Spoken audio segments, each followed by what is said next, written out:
Imperialist rivalry caused numerous localized disputes, wars, and skirmishes around the turn of the century.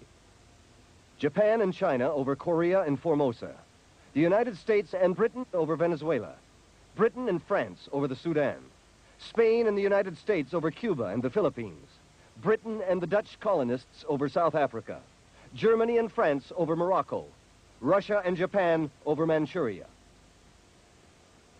Japan's victory in the 1905 Russo-Japanese War was a humiliating defeat for the huge but backward Russian Empire.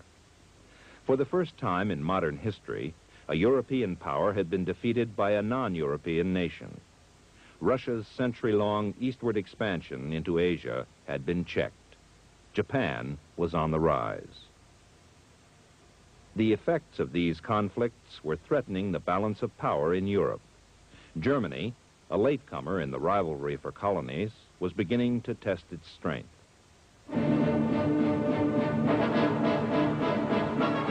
Determined to industrialize rapidly and build its military strength, Germany in the early 1900s passed Britain as the major European producer of iron and steel, the most critical industrial products. But when it came to colonial possessions, Germany remained a second-rate power, unable to make much headway against the British and French. Frustrated by this conflict between industrial might and territorial inferiority, Germany felt it increasingly necessary to challenge its imperialist rivals. In 1911, a dispute broke out between Germany and France as Kaiser Wilhelm II sought to block France from gaining complete control of the Moroccan port of Agadir. Wilhelm yearned to establish Germany as a great world power and decided to embark on an ambitious program of naval expansion, challenging Britain's long-standing supremacy of the seas. Britain, determined to remain ahead, increased production too. Soon, the two nations were spending huge sums of money in their rivalry for superior naval strength.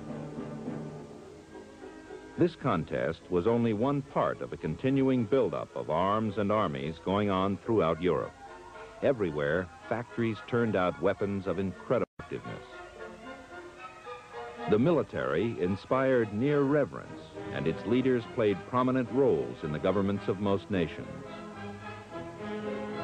This military buildup soon developed a momentum of its own. Each nation wanted to remain one step ahead of its potential enemies. Yet every new weapon added to one nation's arsenal, every new division added to its army, was quickly matched and bettered in this endless cycle.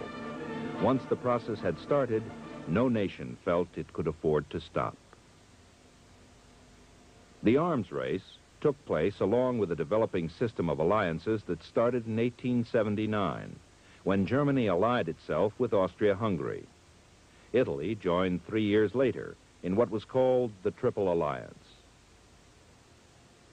Alarmed at Germany's growing strength, Russia and France signed a counter-alliance in 1894. Tsar Nicholas II, ruler of Europe's most notorious autocracy, was welcomed as a hero in Paris, birthplace of Europe's democratic tradition. Britain had always been reluctant to form alliances, preferring to follow a policy of splendid isolation, relying for protection on its navy and on the balance of power among the feuding nations of Europe.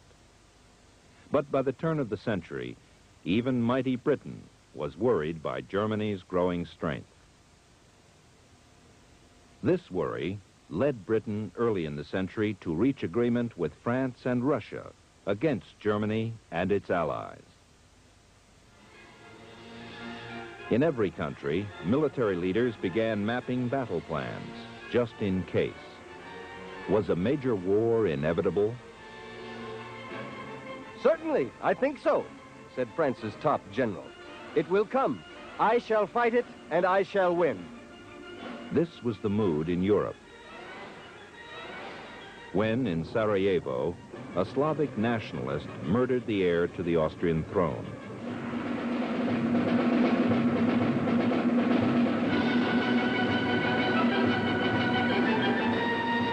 Austria, desperate to save its empire, decided to move against Serbia, where nationalist agitation seemed to be centered.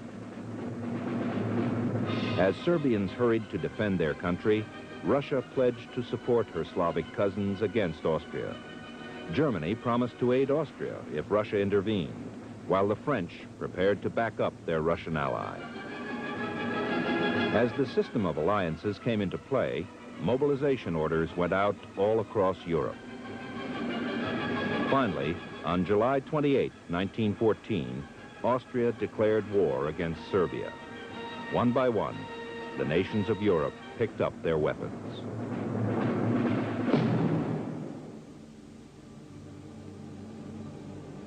The spirit of nationalism had heightened tensions between nations, while firing the patriotic passions within each nation. The intensive arms race had encouraged each nation to equate its preservation with its military strength, creating a mood in which war seemed inevitable. The alliance system had virtually guaranteed that if a war erupted, it would engulf all of Europe.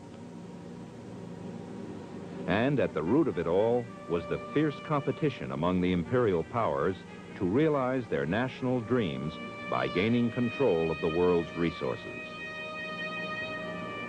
The war, which became truly worldwide when the United States entered combat in April 1917, changed the world. At its start, British Foreign Minister Sir Edward Grey said, "The lamps are going out all over Europe. We shall not see them lit again in our time." And he was right. Europe never regained its dominant place in the world. Out of the ashes of the war rose a fearsome totalitarian movement that in 20 short years would lead to another, more terrible war.